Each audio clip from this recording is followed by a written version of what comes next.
আসসালামু আলাইকুম। নেদারল্যান্ডসের ইনিংসে ৭টা ২ হয়েছে, ১টা ৩ হয়েছে। অর্থাৎ ৭ দুগুণে ১৪ আর ৩ যদি যোগ করেন তাহলে ১৭। ১৭টা রান আসলে মাল্টিপল নাম্বার অফ অকেশনস ব্যাটসম্যানরা দৌড়ে নিয়েছেন।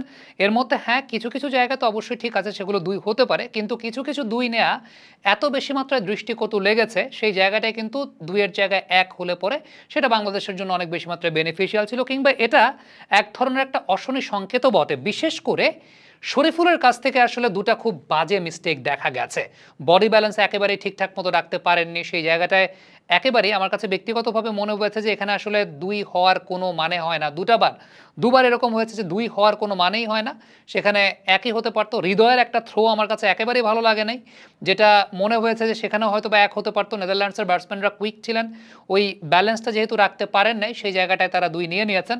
আরেকটা হৃদয় খুব ভালো ৪ সেভ করেছেন ঠিকই, কিন্তু সেখানে আরেকটা রান সেভ করতে পারতেন। ব্যাটসম্যানরা ৩ নিয়ে ফেলেছেন, সেখানে হয়তো আরেকটু কুইক হতে পারতেন, আরেকটা রান সেভ করতে পারতেন। সো সবকিছু মিলিয়ে ফিল্ডিংয়ের বডি ব্যালেন্স আমার কাছে খুব বেশি আপ টু দ্য মার্ক মনে হয়নি বাংলাদেশের। যদিও জাকের একটা ক্যাচ নিয়েছেন, অত্যন্ত দর্শনীয় একটা ক্যাচ তিনি নিয়েছেন। আমরা এটা নিয়ে আলাদা আরেকটা ভিডিও করেছি অনফিল্ডের পর্দায়, যেখানে তার জাম্পের টাইমিংটা, যে সময়টায় তিনি জাম্প করেছেন, অ্যান্টিসিপেশনটা, ইট ওয়াজ টু গুড, ইট ওয়াজ ডেলিশিয়াস। আমার কাছে মনে হয় যে সব কিছু মিলিয়ে ওই ক্যাচটা খুবই ভালো ছিল। কিন্তু অ্যাপার্ট ফ্রম দ্যাট, গ্রাউন্ড ফিল্ডিংয়ের জায়গাটাতে আমার কাছে মনে হয়েছে অনেক লুজ এফোর্ট ছিল। ইভেন মিড অন অঞ্চলে তাসকিন ফিল্ডিং করছিলেন, সেই জায়গাটাতেও কিছু কিছু জায়গায় আমার কাছে মনে হয়েছে যে রান লিক হয়েছে, যেগুলো হয়তো আর একটু এফোর্ট দেওয়াটা প্রয়োজন ছিল। আমরা দেখেছি ফিটনেস নিয়ে বাংলাদেশ টিম কিন্তু কাজ করেছে। নেথান কেলি কাজ করেছেন, যদিও ১০-১২ দিনের ফিটনেস ক্যাম্প বা অনেক দিন গ্যাপের পর ১০-১২ দিনের ফিটনেস ক্যাম্প করেছে ঠিকই বাংলাদেশ, কিন্তু সত্যিকারের অর্থে এখানে আরও দৃশ্যমান উন্নতির জায়গা আছে, আরও উন্নতি করার প্রয়োজন আছে। বিশেষ করে আমি বলবো সেটা হচ্ছে আমাদের পেস বোলারদের ফিল্ডিংয়ের জায়গাটা।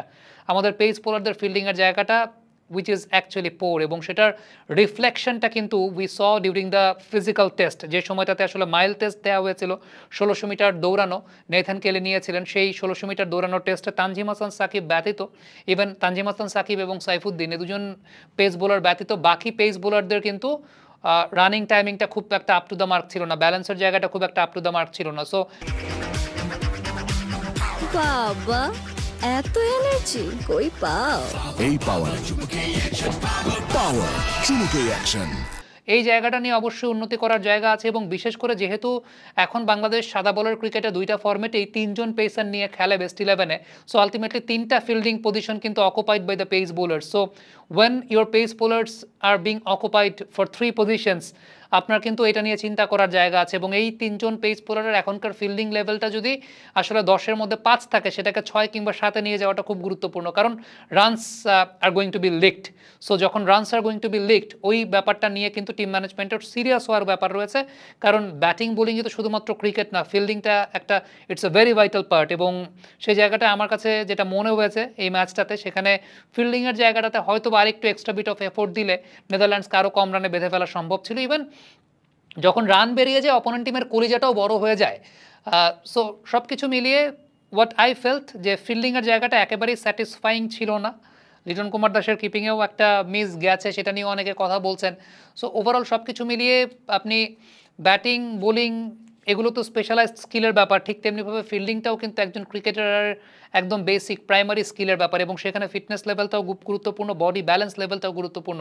আমার কাছে যেটা মনে হয় যে নেথান কেলি যিনি আছেন ন্যাশনাল টিমের ফিটনেস ট্রেনার, পেস বোলারদেরকে নিয়ে আলাদা করে কাজটা করা উচিত খুব বেশি মাত্রায়, বিশেষ করে পেস বোলারদের ফিল্ডিংয়ের জায়গাটা। যদিও পেস বোলারদের ফিল্ডিং নিয়ে সবসময়, বা পেস বোলারদের এই ফিটনেস নিয়ে সবসময় অনেকে কাজ করতে চান না, বিকজ অফ তাদের ইঞ্জুরির একটা ব্যাপার থেকে, ইঞ্জুরি ম্যানেজমেন্ট, ইঞ্জুরি প্রিভেনশন থেকে শুরু করে অনেক কিছু খুব সেন্সিটিভলি হ্যান্ডেল করতে হয়। আমাদের মনে হয় যে এই জায়গাটা নিয়ে আলাদা করে একটু চিন্তা করা দরকার, যে পেস বোলারদের ফিল্ডিংয়ের ওই জায়গাটা আমরা কিভাবে সব কিছুকে ব্যালেন্স করে, মিনিমাইজ করে করতে পারি। আদারওয়াইজ এশিয়া কাপের মতো মঞ্চে, কিংবা সামনে ওয়ার্ল্ড কাপ আছে, বড় মঞ্চে কিন্তু এই ফিল্ডিংটা একটা অনেক বড় ভাইটাল ফ্যাক্টর হতে যাচ্ছে। থ্যাংক ইউ সো মাচ এতক্ষণ আমাদের সঙ্গে থাকার জন্য। আপনাদের যদি কোনো মন্তব্য থাকে, মতামত থাকে, কমেন্ট বক্সে অবশ্যই লিখে পাঠাবেন। পরবর্তী কোনো ভিডিওতে আমরা সেটা পড়ার চেষ্টা করব। Thank you.